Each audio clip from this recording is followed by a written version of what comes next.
sindikat love scamming, jaringan internasional. Ditangkap polisi. 88 orang WNA Cina diamankan. Ditreskrim Suspolda Kepulauan Riau bersama Divisi Hubungan Internasional Divubinter Mabes Polri dan Ministry Police of Public Security of China berhasil membongkar sindikat tindak pidana WTE love scamming atau tindak pidana penipuan di mana sang penipu mencoba memanipulasi korbannya secara emosional melalui hubungan romantis palsu. Dalam penggerebekan di Komplek Camo Industrial Park Simpangkara, Kepulauan Riau, pada Selasa 29 Agustus tahun 2023 malam, jajaran Ditreskrim Suspolda Kepri dan Divisi Hubungan Internasional Divubinter Mabes Polri berhasil mengamankan 88 orang warga negara asing asal negara Cina, di mana 5 orang diantaranya merupakan wanita.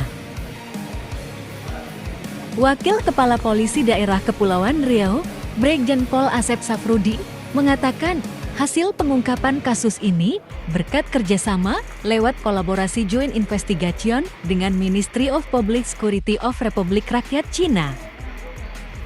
Keberhasilan penangkapan pelaku kejahatan transnasional ini merupakan tindak lanjut dari pertemuan ASEAN Ministerial Meeting Transnational Team AMNTC ke-17 yang diselenggarakan beberapa waktu lalu di Labuan Bajo, Nusa Tenggara Timur.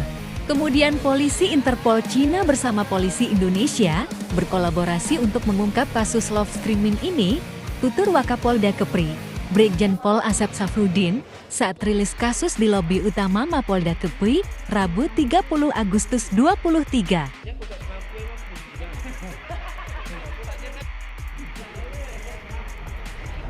Asep menambahkan, para pelaku masuk ke Kota Batam melalui jalur resmi. Para pelaku ini masuk dengan dokumen resmi sebagai wisatawan. Mereka tidak masuk secara bergerombol, namun masuk Indonesia secara sendiri-sendiri, baik melalui jalur laut maupun jalur transportasi udara. Para pelaku mayoritas berusia muda. Mereka masuk Indonesia dengan menggunakan paspor wisatawan secara terpisah-pisah dan tidak bergerombol. Ada yang masuk Batam melalui jalur udara Bandara Soekarno-Hatta Jakarta dan kemudian menuju Batam, juga ada melalui jalur laut dari Singapura ke Kota Batam. Ditambah Asep. Oleh pelaku ya, terhadap korban-korbannya yang ada masyarakat di luar. Perlu kami garisbawahi bahwa pelaku-pelaku ini adalah semuanya warga negara asing, yaitu warga negara dari RNC, Republik Rakyat Cina. Kemudian korbannya pun sama, ya, korbannya adalah tidak ada yang korban dari warga negara kita, tapi korbannya pun semuanya merupakan warga negara Cina. Kenapa kami dari Polda Kepri melakukan penangkapan? Semua ini berdasarkan informasi yang diterima oleh Polda Kepri, di mana informasi ini bersumber dari Divisi Hubinter Polri. Ya, Divisi Hubinter Polri memberikan informasi kepada kita. Hubinter Polri mendapatkan informasi juga dari kepolisian China. Kemarin kita ketahui ya, ada kegiatan AMNTC ke-17 di Labuan Bajo. Salah satu yang dibahasnya adalah termasuk kejahatan love scamming ini. Dan kemudian ditindaklanjuti informasi itu oleh jajaran Polda Kepulauan Riau, di mana melalui joint operation ya, antara Hubinter kemudian Polda Kepri dalam hal ini Direktorat Reserse Kriminal Khusus yang bersama-sama dengan perwakilan dari kepolisian Cina yang datang langsung ke sini melakukan penyelidikan terhadap kegiatan ilegal ya, love scamming atau romantic scam yang diduga berada di para pelakunya berada di Batam. Dari hasil penyelidikan didapatkan memang betul ya, ada satu TKP ditemukan beberapa pelaku yang diduga mereka adalah pelaku love scamming tersebut.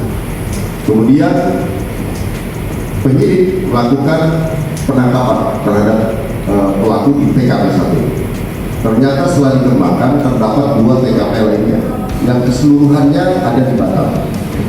Ya, jadi TKP-nya jumlahnya ada 3.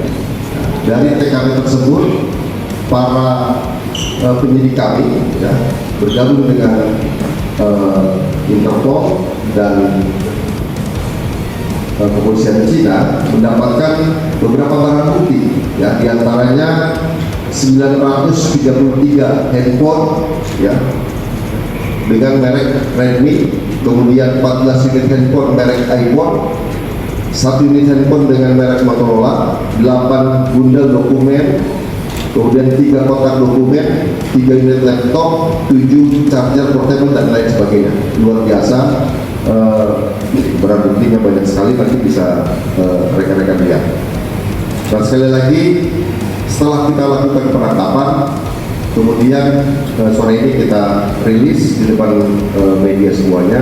Tentunya nanti tindak lanjutnya akan dilakukan penyerahan kepada kepolisian Cina ya, melalui mekanisme P2P. Nantinya untuk selanjutnya akan dilakukan penanganan oleh kepolisian Cina dan akan dibawa kembali ke RRC. Itu kronologi singkat dari kami. Selanjutnya mungkin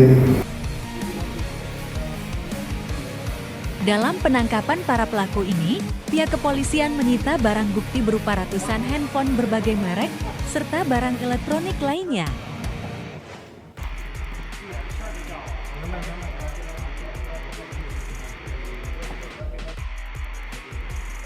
Ratusan handphone yang disita merupakan wadah atau alat para pelaku untuk memperdaya korbannya. Rata-rata para korban terperangkap dengan bujuk rayu para pelaku live streaming ini.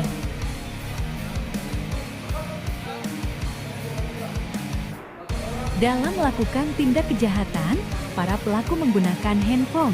Untuk yang laki-laki, modusnya saat chatting berpura-pura sebagai wanita saat merayu korban di media sosial.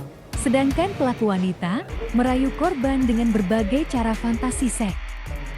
Setelah para pelaku mendapatkan apa yang diinginkan, seperti foto vulgar korban, lantas sindikat ini memeras korbannya dengan meminta sejumlah uang, kata Esek. Sekretaris Interpol Indonesia, Brigjen Amur Chandra, saat konferensi pers Rabu siang di Mapolda Kepri menambahkan, saat ini pihaknya masih terus mendalami kasus sindikat live streaming ini, terkait adanya indikasi WNI yang menjadi korban atau terlibat dalam kasus ini. Kami masih terus mendalami kasus ini, terkait adanya keterlibatan WNI atau sebagai korban. Sebab hingga saat ini, dari keterangan dan penyelidikan lebih lanjut, korban dari para tersangka merupakan warga asing, mayoritas warga negara China, tutup Amur.